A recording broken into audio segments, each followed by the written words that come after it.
आदरणीय जी से प्रार्थना कि कृपया मंच पर स्थान ग्रहण करने की कृपा करें। आज एक महान दिवस है मुरादाबाद मंडल के लिए। परम आदरणीय राज्य मंत्री दूरसंचार, स्वतंत्र प्रभार एवं रेल राज्य मंत्री भारत सरकार श्री मनोज सिन्हा जी उपस्थित हैं। आप सबका इस मंच की ओर से हार्दिक स्वागत करता हूं, आपका हार्दिक अभिनंदन करता हूं, आपको प्रणाम करता हूं। इसी क्रम में हम सम्मानित करना चाहेंगे एक शाल के माध्यम से, दुशाले के माध्यम से। सबसे प्रथम अपने आज के मुख्य अतिथि महोदय श्री मनोज सिन्हा जी को शाल पहनाकर हमारे अपर महाप्रबंधक जी सम्मानित करेंगे। और आपसे प्रार्थना कि अपने मुख्य अतिथि के लिए जोरदार तालियां करके बजाते रहिए। ये हमारी संस्कृति है, ये हमारे अतिथियों का सम्मान है। विश्व गायत्री परिवार के अध्यक्ष डॉक्टर प्रणय पांड्या जी को सम्मानित किया अपर महाप्रबंधक श्री राजेश तिवारी जी ने। और इसी क्रम में जयपाल सिंह चौहान जी को सम्मानित करेंगे हमारे अपर महाप्रबंधक। मुरादाबाद मंडल का हरिद्वार का ये बहुत बड़ा सौभाग्य है कि आज 6 परियोजनाओं का लोकार्पण हमारे मुख्य अतिथि भारतीय जनता पार्टी के श्री भट्ट जी, हम उनसे प्रार्थना करेंगे कि वो आए और कृपया हमें संबोधित करने की कृपा। आज के इस गरिमामयी कार्यक्रम के मुख्य अतिथि, और वैसे भी आप हमेशा उनको टेलीविज़न में, अखबारों में, सब जगह देखते हैं।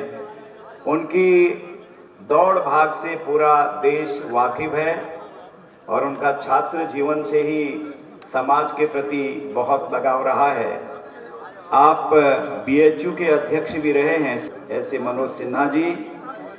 आध्यात्म के क्षेत्र में एक बहुत बड़ी शक्ति, अथॉरिटी आप जानते हैं। डॉक्टर प्रणय पांड्या जी, आचार्य श्री राम शर्मा जी ने जो नींव डाली, उसको जिस रफ्तार से आज भारत ही नहीं विश्व में आपने गति दी है, मैं उनको भी यहाँ पर शत शत नमन करता हूँ।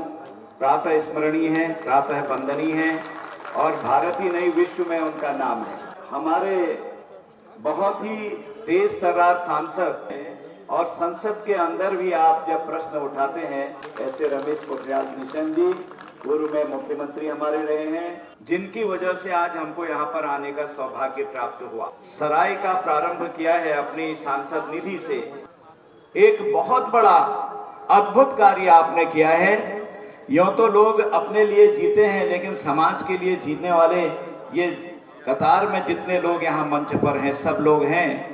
उनमें से तरुण विजय जी का भी नाम पूरे देश में बहुत सम्मान के साथ लिया जाता है। मैं आपको मैं हृदय से आभार प्रकट करता हूं कि आपने एक अच्छा काम यहाँ हरिद्वार के लिए किया है। हमारे जिले के अध्यक्ष डॉक्टर साहब, पूर्व मेयर मनोज जी और यहाँ के इस मंडल के जो पूरे रेलवे संबंधित कार्यभार को देखते हैं, लास्ट में बैठे हैं तिवारी जी, जितने कार्यकर्ता हैं, यहाँ की जनता, साधु संत लोग, विद्वत जन, पत्रकार मित्र, विदेशी कंपनियों ने, आपने देखा है जो बड़ी बड़ी कंपनी थी और NGOs थे, उन्होंने सर्वे करी कि विश्वसनीय देश कौन है। 3 देश निकले जिसमें नंबर 1 पर आपका देश, हमारा देश, भारत देश निकला।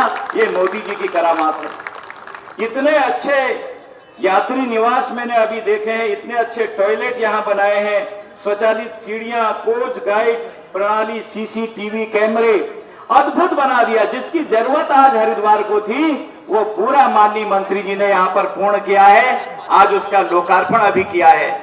मैं आपके उज्जवल भविष्य की कामना करता हूं और इस समय जो आध्यात्मिक शक्ति द्वारा हमको आशीर्वाद मिल रहा है, ये अद्भुत है। ऐसा कम होता है कि ऐसे अवसर पर पांड्या जी का आना बहुत मायने रखता है। अच्छी जगह नहीं जाते हैं, इसलिए मैं आपके चरणों में श्री नमन करता हूं कि आपने हरिद्वार की जनता को, हमारे मंत्री जी को और हमको इतना आशीर्वाद दिया कि आपका आना ही, आपके चरण पड़ने ही शुभ होते हैं। मैं बहुत बहुत साधुवाद प्रकट करता हूं। जो रैन बसेरा माननीय तरुण विजय जी सांसद जी ने अपनी सांसद निधि से बनवाया है, हम उनको आमंत्रित करते हैं इस मंच पर कि वो आए और अपने विचार हमारे सामने रखने का काम करें।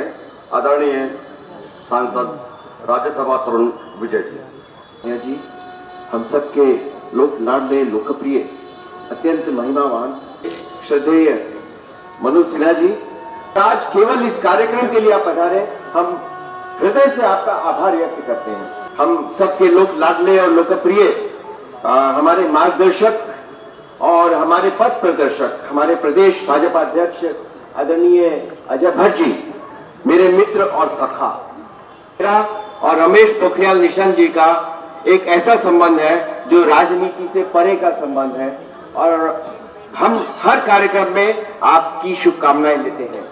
हमारे राजेश तिवारी जी, श्रद्धेय कार्यकर्ता बंधुओं बहनों, आप सबको कोटि कोटि प्रणाम। आदरणीय मनोज सिन्हा जी ऐसे पहले हमारे महिमावान भाजपा के कार्यकर्ता हैं जो वहां से लोकसभा जीते, कम्युनिस्टों को हराया और उसी वर्ष देश में भारतीय जनता पार्टी की सरकार बनी। आपने अपने गांवों में स्मार्ट पुल बनाए हैं, गांवों को स्मार्ट पुल, हमने संपूर्ण उत्तराखंड के रेलवे स्टेशन पर बेंचेज लगवाई हैं और हरिद्वार रेलवे स्टेशन पे यह यात्री निवास की जो स्थापना की गई है, इसके लिए मैं सुरेश प्रभु जी का भी बहुत धन्यवाद देता हूं। उनके समय में ये हुआ। मैंने 20 लाख रुपए और एमडीडीए को मैं दे रहा हूं जो हरिद्वार और देहरादून रेलवे स्टेशन के सौंदर्यीकरण के लिए है। यहाँ आते ही लोगों को बद्री, केदार, शिव, शंकर इनके दर्शन होने चाहिए, तो रेलवे के सौंदर्यीकरण के लिए भी दिए हैं। और उत्तराखंड में जहां प्रत्येक दूसरा घर सैनिक का घर है, वहां पे अभी तक सार्वजनिक क्षेत्र में एक भी युद्ध स्मारक नहीं था। 36 वर्ष से एक्स सोल्जर्स ऑर्गेनाइजेशन डिमांड कर रहे थे।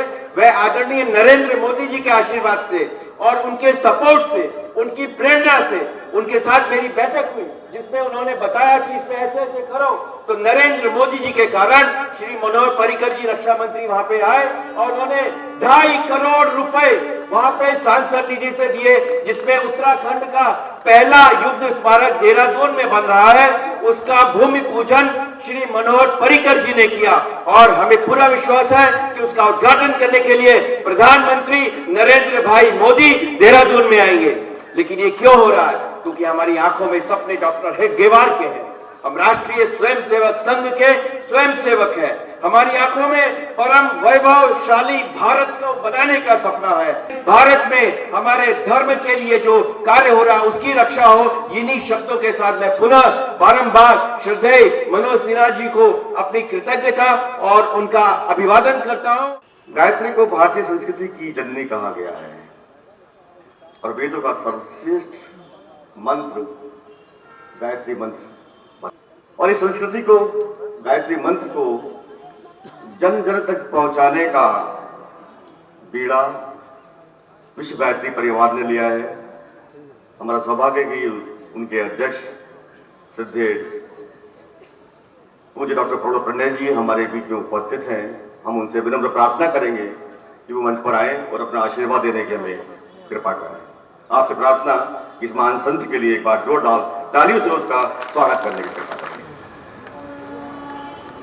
मंच पर विराजमान सम्माननीय मनोज सिन्हा जी, हमारे कम्युनिकेशन और रेलवे के मिनिस्टर और बहुत ही तेजस्वी ऊर्जावान मंत्री। मैं अभी 3 दिन पहले उन्हीं के कार्यक्षेत्र में था, उन्हीं के चुनाव क्षेत्र में मैं गया था। गाजीपुर होते हुए बलिया, तो मैंने इनका स्टेशन देखा, गाजीपुर का बलिया का।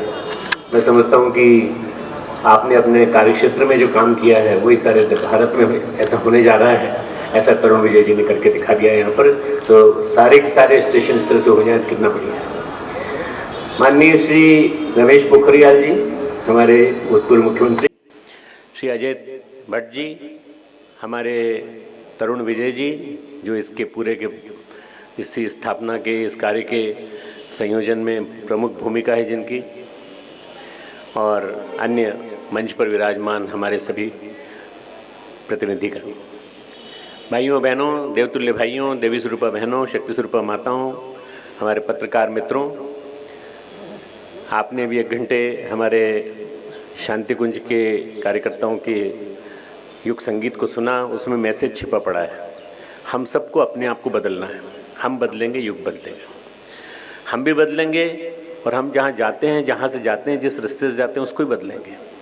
तरुण विजय जी ने उस संदेश को लिया और बहुत ही सुंदर व्यवस्था मैं देख करके आया मैं अभी। और मैं समझता हूँ कि जो भारत भर से आने वाले हमारे दर्शनार्थी हैं, तीर्थयात्री हैं, उन लोगों के लिए इतनी बढ़िया व्यवस्था कर दी है। अभी रैन बसेरा जैसी चीज़ जिसको हम कहते हैं, उनकी व्यवस्था कैसी होती है आपने शायद नहीं देखा होगा, मैंने दिल्ली में देखी हैं। कई बार दुर्दशा भी हो जाती है, परंतु ये अगर व्यवस्था यहाँ की इतनी बढ़िया चली तो मैं समझता हूँ यहाँ को मेंटेन करने वाले जो कार्यकर्ता का स्टाफ है वो सभी कृतकृत्य होगा, धन्य महसूस करेगा अपने आप को तरुण जी के इस कार्य के लिए। सांसद निधि सबको मिलती है और सांसद निधि से कार्य करने के लिए बहुत सारे काम होते हैं पूरे देश में, परंतु आपने उत्तराखंड को चुना और उत्तराखंड में भी अपने कार्यक्षेत्र को चुना और आपने हरिद्वार को चुना। हरिद्वार में किया गया कोई भी कार्य 100 गुना पुण्य देता है। मैं आपको बताना चाहता हूँ, आप हरिद्वार में जरा सा भी कार्य करेंगे तो 100 गुना पुण्य मिलेगा आपको। इसलिए ये जो आपने कार्य किया है, इससे न केवल गायत्री परिवार लाभान्वित होगा, क्योंकि 10,000 से ज़्यादा, 10 से 15,000, 20,000 कार्यकर्ता रोज़ इसी स्टेशन से हमारे यहाँ आते हैं। हमारे यहाँ भी करीब 10-12 हज़ार कार्यकर्ता रहते हैं और वो भी लाभ लेते हैं। तो माननीय श्री मनोज सिन्हा जी से मैं बोल रहा था, ये एक स्टेशन ये है, एक स्टेशन का उच्चीकरण हम कर देंगे, उसका सौंदर्यीकरण हम कर देंगे। मोतीचूर के पास एक स्टेशन हम शांति कुंज का चाहते हैं, ताकि वहाँ पर एक स्टेशन बन जाए तो आने जाने में सुविधा रहे लोगों को। 2 स्टेशन रहेंगे तो कम से कम ये सुविधा रहेगी कि हरिद्वार जैसे शहर में कितना बड़ा विस्तार होता जा रहा है, कितना बड़ा, ऐसे में वहाँ भी एक सुविधा होगी। तो मैंने फाइल आपके कार्यालय में पहुँच गई है और मुझे लगता है निर्णय होगा निश्चित रूप से। माननीय श्री प्रधानमंत्री श्री मोदी जी के नेतृत्व में जितना कुछ काम हुआ है, सभी की निगाहों में, किसी की निगाहों से छिपा नहीं है। मैं स्वयं उनका बड़ा प्रशंसक हूँ। मैं उनको के लगभग 35 साल 40 साल से जानता हूँ। जब वो कार्य संचालक थे आरएसएस के वो एक सामान्य प्रचारक थे, तब से हम दोनों मिलते रहे हैं, कई बार मिले हैं।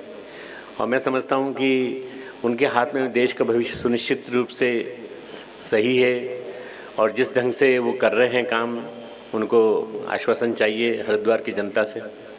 मैं राजनीतिक वक्तव्य नहीं देता और न राजनीतिक दृष्टि से कुछ बोलता हूँ, मैं हमेशा आध्यात्मिक दृष्टि से बोलता हूँ। तो आध्यात्मिक दृष्टि से ये कि जिसका जीवन भी खुद अध्यात्म में मय हो, जिसने जीवन में अध्यात्म को पूरी तरह से जिया हो, ऐसे प्रधानमंत्री के बारे में सोचना 2019 में बहुत अच्छा होगा। 2019 आ गया, आप सबको 2019 की खूब खूब मंगल कामनाएं।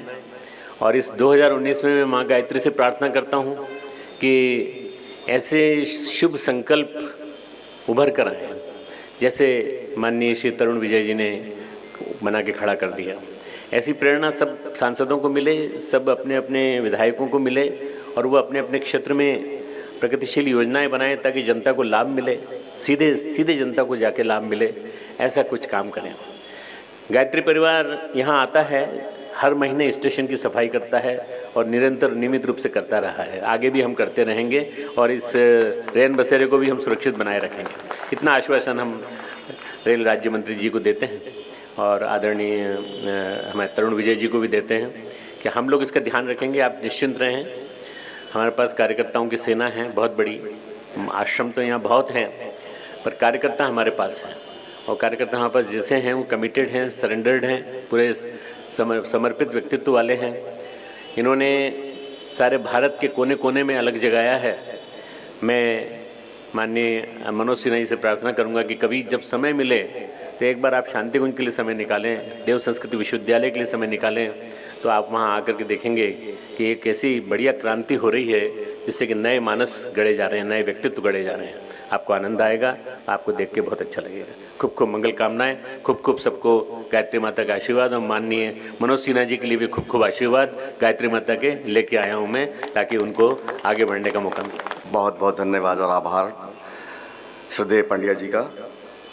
अब मैं विनम्र प्रार्थना कर रहा हूं इस प्रदेश के भूतपूर्व मुख्यमंत्री और वर्तमान सांसद हरिद्वार डॉक्टर रमेश पोखरियाल जी को। आज सौभाग्य से देवभूमि उत्तराखंड के इस माँ गंगा के पावन तट पर भारत सरकार के बहुत ही यशस्वी और तेजस्वी और जो ज़मीन से जुड़े हुए ऐसा एक व्यक्तित्व हमारे बहुत ही लोकप्रिय दूरसंचार और रेल मंत्री श्रद्धेय मनोज सिन्हा जी।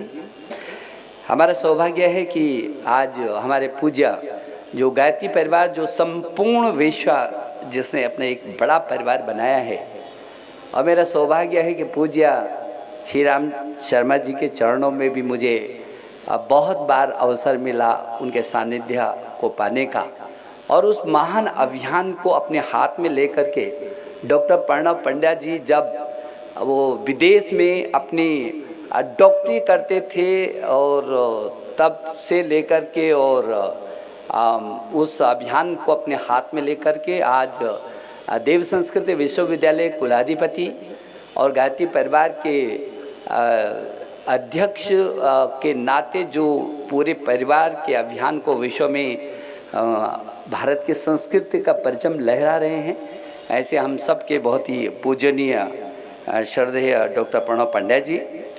हमारे सौभाग्य से आज हमारे प्रदेश के बहुत यशस्वी अजय भट्ट जी आज जिन्होंने हमको ये सौभाग्य दिया है यहाँ पर सब एकत्रित होने का, और जो बहुत ही प्रखर पत्रकार हैं, बहुत लोगों को पता होगा कि जिनकी लेखनी आज से नहीं पिछले 30 और 40 वर्षों से भी ज़्यादा से बचपन से ही लिखना और सामान्य लेखन नहीं, जो स्थायी कॉलम लिखते रहे हैं और पांचजन्य के यशस्वी संपादक के रूप में और आज जो राज्यसभा के सदस्य के रूप में जिन्होंने हम सब का मार्गदर्शन किया है, और आज ये 2 करोड़ 2.5 करोड़ की लागत से इनके मन में था कि पूरी दुनिया के लोग हरिद्वार में आते हैं, और हरिद्वार का जो ये रेलवे स्टेशन है, इस रेलवे स्टेशन पर मेरे हर यात्री को कोई ऐसा स्थान मिल जाए, और 2-2.5 करोड़ की लागत से आज इतना भव्य जिसका हमने माननीय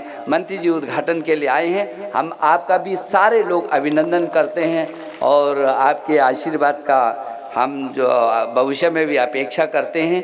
हमारे यहाँ पर इस ज़िले के जिलाध्यक्ष आदरणीय डॉक्टर जयपाल जी, मित्रों मैं समझता हूँ वैसे भी आदरणीय नरेंद्र मोदी जी का जो make in India, digital India, skill India, startup, stand up और जो मुद्रा योजना है, इन 5-6 क्रांतिकारी योजनाओं में जो डिजिटल इंडिया है, जिस तरीके से उसकी कमान लेकर के आपने आज न केवल हिंदुस्तान में बल्कि सारे विश्व में एक स्थान स्थापित किया है, हम आपका अभिनंदन करते हैं। भगवान आपको और बहुत गति से आगे बढ़ाए, और जिस तरीके से डिजिटल के क्षेत्र में हिंदुस्तान ने ऊंचाइयों को अपने स्पर्श किया है, और पूज्य प्रणव पंड्या जी ने जो आशीर्वाद दिया कि आखिर 2019 मोदी जी क्यों, तो मैं समझता हूं कि ये पूरा देश और दुनिया जानती है कि अंतिम छोर पर बैठे रहने वाले व्यक्ति के शौचालय से लेकर के आज कोई घर ऐसा नहीं होगा जिसका शौचालय 100% सब परिवारों को शौचालय मिले। पहली चिंता थी, पहले देश की आज़ादी के बाद लाल किले की प्राचीर से शौचालय की बात करने वाला ऐसे भारत माँ का सपूत जो अंतिम छोर के व्यक्ति के बारे में चिंता करता है। और चाहे वो गैस, फ्री गैस कनेक्शन, हम सौभाग्यशाली हैं कि जहाँ सर्वाधिक शौचालय हमारे जिले को मिले हैं, सर्वाधिक गैस कनेक्शन इस हरिद्वार लोकसभा को 1 लाख से भी अधिक जो है फ्री गैस कनेक्शन मिले हैं, सर्वाधिक फ्री विद्युत कनेक्शन मिले हैं, एक के बाद एक तमाम योजनाएं हैं। और आज जिस तरीके से आपने यहाँ पर, मैं सोचता हूँ चाहे वो यहाँ हरिद्वार, ऋषिकेश और कर्णप्रयाग की 16,000 करोड़ से भी अधिक की लागत से लगने वाला वो जो रेल मार्ग बन रहा है, उसका मुख्य पड़ाव हरिद्वार होगा, जो 4 धाम योजना के लिए बन रहा है, वो भी बहुत तेजी से आपके सानिध्य में काम चल रहा है। इधर रायवाला ऋषिकेश खंड का आपका विद्युतीकरण 18 किलोमीटर का, उसका विद्युतीकरण तेजी से कर रहे हैं। लक्सर हरिद्वार रेल लाइन का दोहरीकरण लगभग 250 करोड़ की लागत से हो रहा है, वो आपके आशीर्वाद से वो काम शुरू हो गया। हरिद्वार देहरादून खंड में जो 18 कोच की रेल रेलगाड़ियों का जो संचालन करने का जो आपका आशीर्वाद मिल रहा है, मुझे लगता है कि वो भी लगभग 150 करोड़ से भी अधिक की राशि से करने वाला है। और जो नया रेलवे स्टेशन बनेगा ऋषिकेश में, वो अलग है। अभी देवबंद से रुड़की वाला लगभग 27 किलोमीटर का वो रेल मार्ग बन रहा है, और उस रेल मार्ग लगभग 791 करोड़ की लागत से बन रहा है। ऐसा कभी किसी ने सोचा भी नहीं होगा।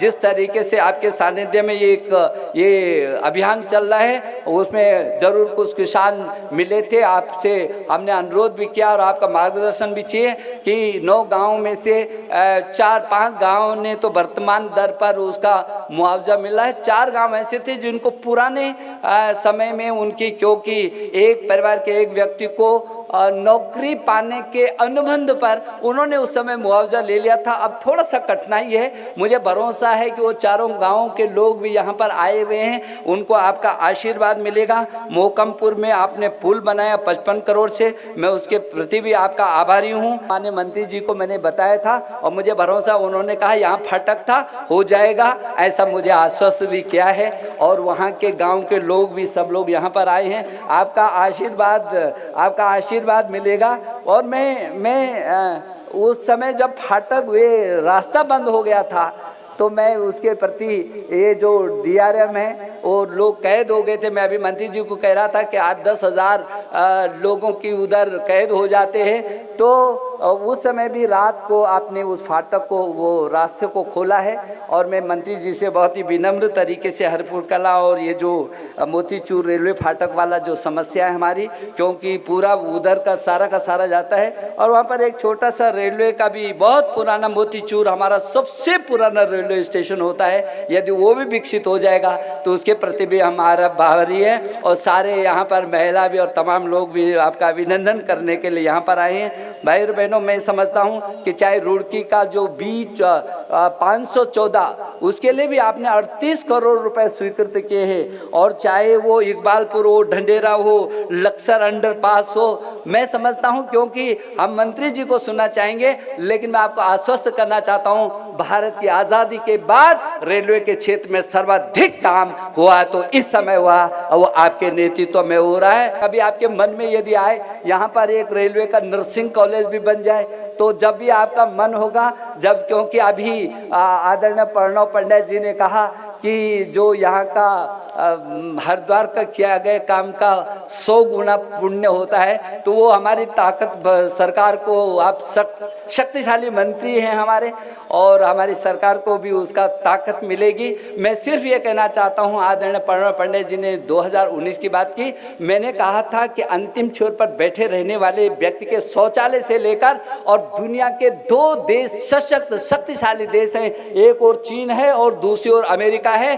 विकास की दर में आज चीन को पीछे छोड़कर हिंदुस्तान नंबर 1 हो गया, और FDI के क्षेत्र में जो अमेरिका पूरी दुनिया का निवेश का सबसे बड़ा केंद्र होता था, आज नरेंद्र मोदी जी की अगुवाई में इन 4, 4.5-5 सालों में पूरी दुनिया ने जितना भरोसा किया, इस टीम के आधार पर ऐसे मंत्री जो रात और दिन मिशन पूरक 1-1 मिनट का इस देश की प्रगति के लिए अपना तन और मन खपा रहे हैं। आज FDI के क्षेत्र में हमने अमेरिका को भी पीछे छोड़कर FDI के क्षेत्र में पूरी दुनिया में हम नंबर 1 हो गए हैं। तो अंतिम शौचालय से लेकर के और दुनिया के 2 शीर्ष देशों के शिखर पर पहुंचने की ये यात्रा, और उसके जो योद्धा के रूप में आज हमारे बीच आदरणीय मनोज सिन्हा जी आज उपस्थित हुए हैं।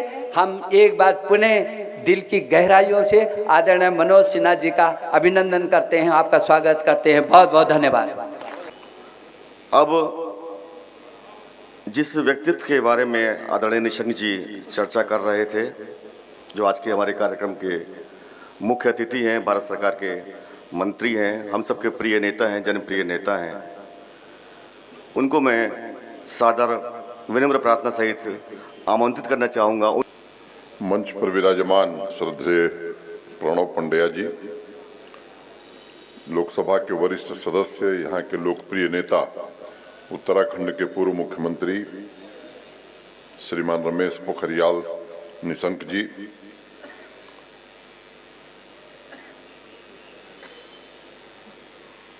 भारतीय जनता पार्टी उत्तराखंड के अध्यक्ष आदरणीय श्री अजय भट्ट जी, प्रखर चिंतक राज्यसभा के सदस्य रहे आदरणीय श्री तरुण विजय जी,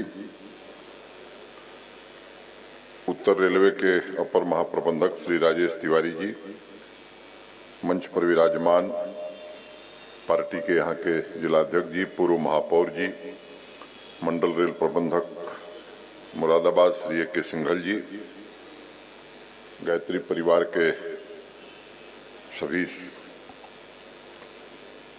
सम्माननीय जन, यहाँ पर उपस्थित बहनों भाइयों, पत्रकार मित्रों तथा रेलवे के सभी वरिष्ठ अधिकारी एवं रेल परिवार के सभी सम्मानित सदस्यगण, आज ये मेरे लिए अत्यंत प्रसन्नता का विषय है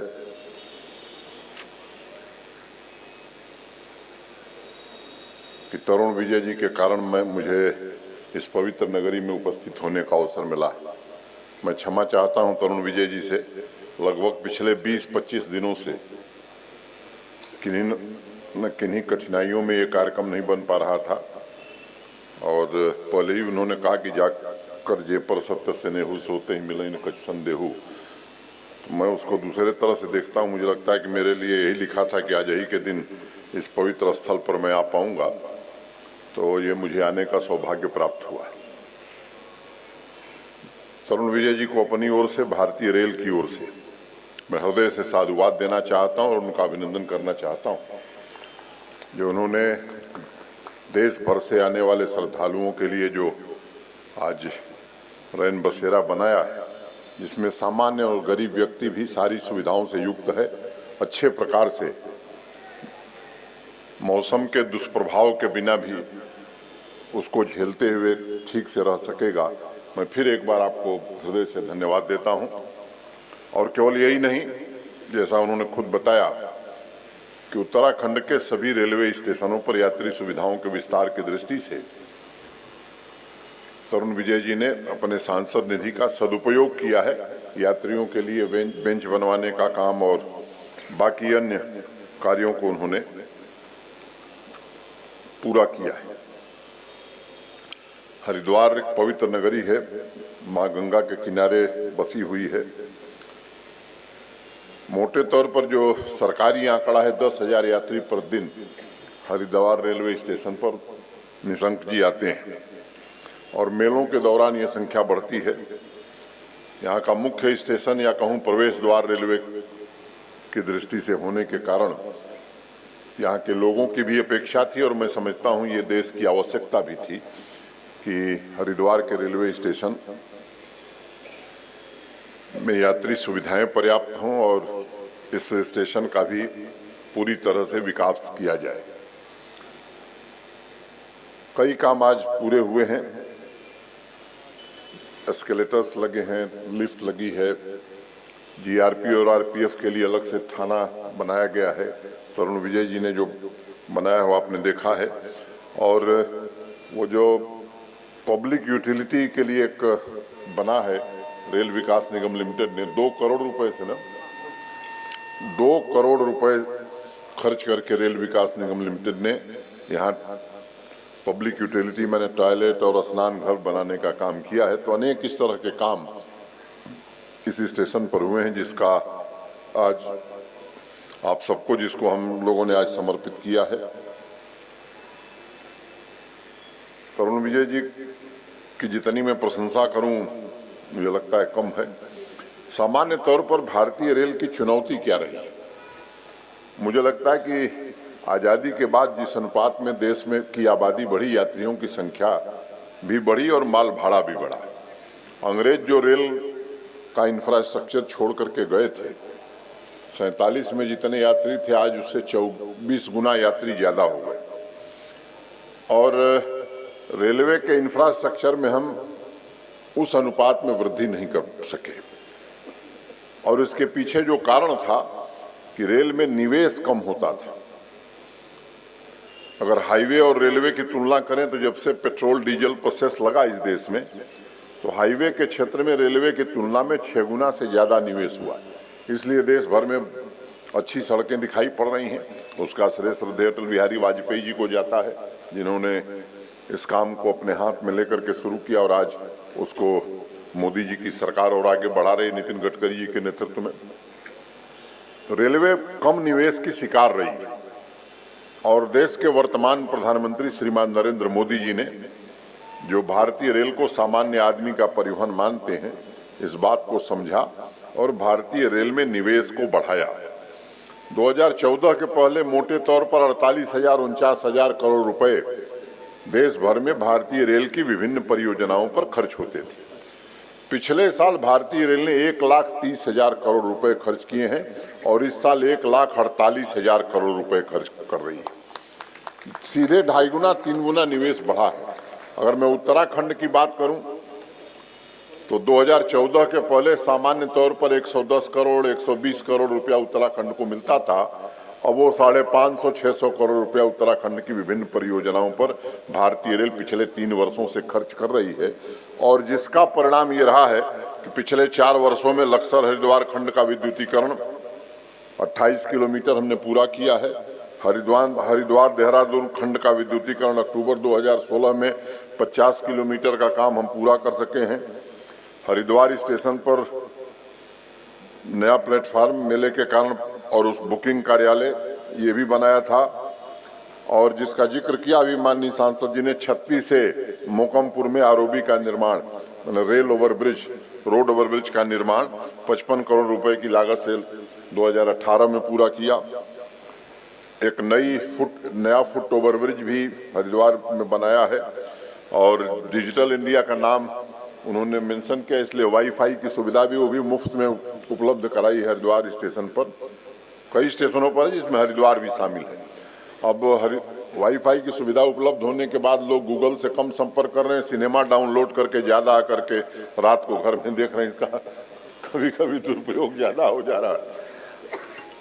जो काम अभी चल रहे हैं तो राय वाला ऋषिकेश खंड का विद्युतीकरण ये मार्च 2019 में हम पूरा कर लेंगे। 18 किलोमीटर का ये रेलखंड है। लक्सर हरिद्वार रेल लाइन का निर्माण 17 किलोमीटर जो है मार्च में पूरी हो जाएगी। शेष 19 में ही इस रेलखंड को हम पूरा करने जा रहे हैं। हरिद्वार देहरादून खंड पर 18 कोच की गाड़ियां चल सकें, क्योंकि अभी 13 कोच की गाड़ियां चलती हैं, वो काम भी हम जल्द खत्म कर देंगे 19 में, तो ज़्यादा यात्री जा सकेंगे, ज़्यादा कोच की गाड़ियां हम चला सकेंगे। और नया ऋषिकेश स्टेशन ये भी 2019 में ही लोकार्पित हो जाएगा। तो जो 4 धाम यात्रा की बात लंबे समय से यहाँ होती रही है,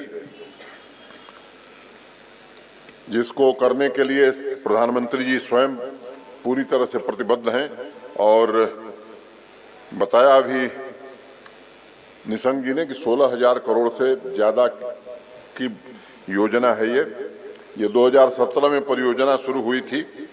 120 करोड़ रुपए अलाइनमेंट तय करने में रेल विकास निगम लिमिटेड ने खर्च किए थे कि किधर से ये रेलवे ट्रैक जाएगा।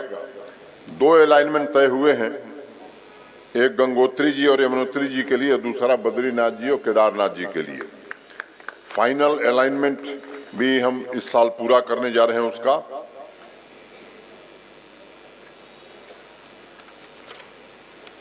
प्रथम चरण में जो लक्ष्य रखा है भारतीय रेल ने, ऋषिकेश से कर्णप्रयाग जो 125 किलोमीटर लंबी लाइन है,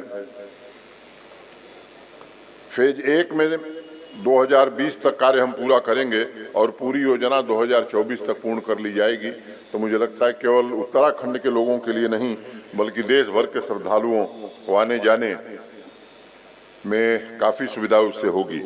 एक नया लक्ष्य भी भारतीय रेल ने तय किया है कि 100% विद्युतीकरण, जितने भी रेलखंड हैं उनका विद्युतीकरण किया जाए और इस हिसाब से गति भी हमारी काफ़ी बढ़ी है। और एक मांग यहाँ माननीय सांसद जी के द्वारा और मुझे भी ज्ञापन दे करके लोग बार बार देते हैं कि गाड़ियाँ और चलाई जाएं। पिछले साल एक गाड़ी यहाँ से चली थी और कोई कहता है कि पूर्वांचल के लिए गाड़ी चाहिए, तो कोई कहता है कि देश के दूसरे हिस्से के लिए गाड़ी चाहिए।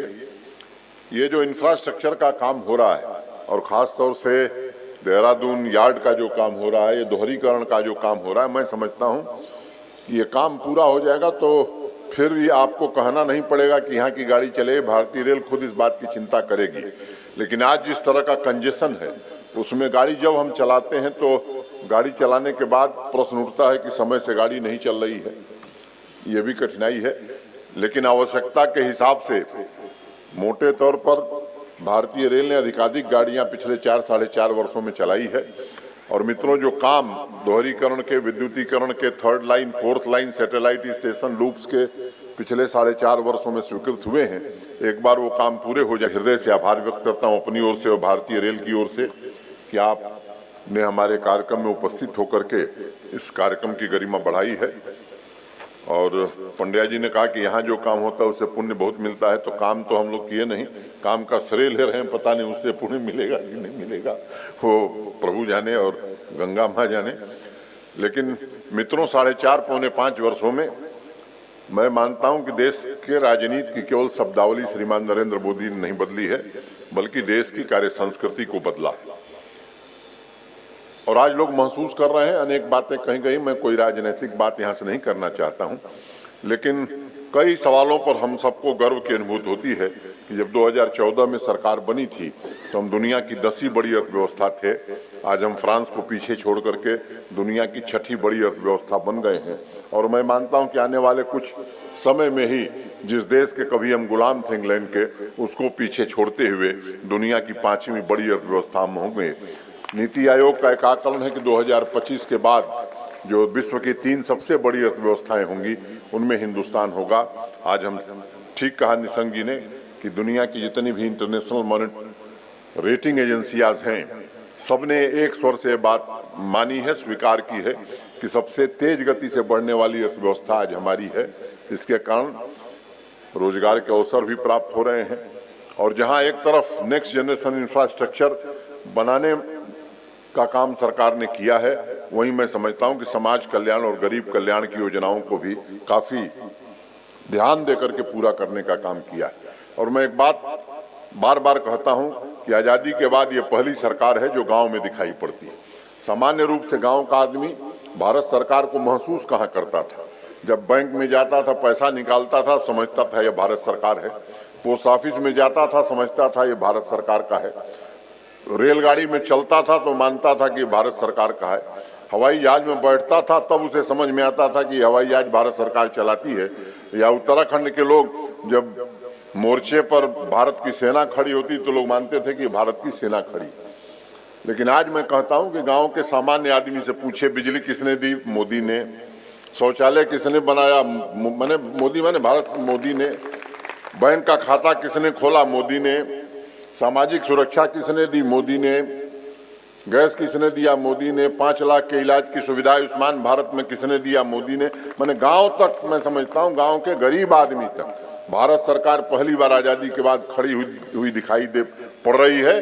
तो इसका श्रेय निश्चित रूप से देश के यशस्वी प्रधानमंत्री श्रीमान नरेंद्र मोदी को जाता है। और वहीं चाहे वो हाईवे हो, रेलवे हो, पोर्ट हो, एयरपोर्ट हो, मैं समझता हूं कि नेक्स्ट जनरेशन इंफ्रास्ट्रक्चर, चाहे हाईवे हो, डिजिटल की बात कही गई है, तो तमाम क्षेत्रों में 4.5-5 वर्षों में मैं कह सकता हूं कि ऐतिहासिक उपलब्धियां इस देश ने हासिल की हैं।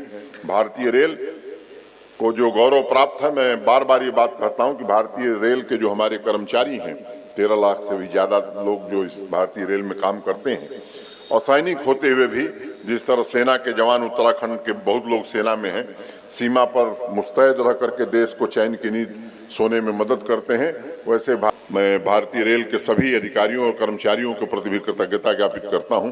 यहाँ उपस्थित सभी जनों के प्रति आदर भाव व्यक्त करता हुआ अपनी बात पूरी करता हूं। धन्यवाद। जय भारत।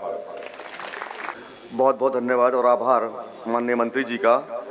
और अब जिसकी हमें सुबह से प्रतीक्षा थी, वो समय आ गया है और मैं प्रार्थना कर रहा हूं अपने मुख्य अतिथि तालियों से आपसे निवेदन कि आज के इस मुख्य अतिथि महोदय के द्वारा आज हमें सौभाग्य प्राप्त हुआ है अपने मुख्य अतिथि माननीय रेल राज्य मंत्री जी के कार्यक्रमों के द्वारा माध्यम से पवित्र नगरी हरिद्वार में प्रेरणा स्रोत श्री मनोज सिन्हा जी, माननीय राज्य मंत्री दूरसंचार, सुदूर प्रभार एवं रेल मंत्री भारत सरकार माननीय डॉक्टर रमेश पोखरियाल जी, सांसद हरिद्वार माननीय श्री तरुण विजय जी, सांसद हरिद्वार राज्यसभा माननीय श्री जयपाल सिंह चौहान जी, माननीय श्री अजय भट्ट जी, माननीय डॉक्टर प्रणब पांडेय जी, अध्यक्ष विश्व गायत्री परिवार एवं मंचासीन सभी आदरणीय महानुभाव, आज सर्वप्रथम मैं मुरादाबाद मंडल के सभी अधिकारियों एवं कर्मचारियों की ओर से और अपनी ओर से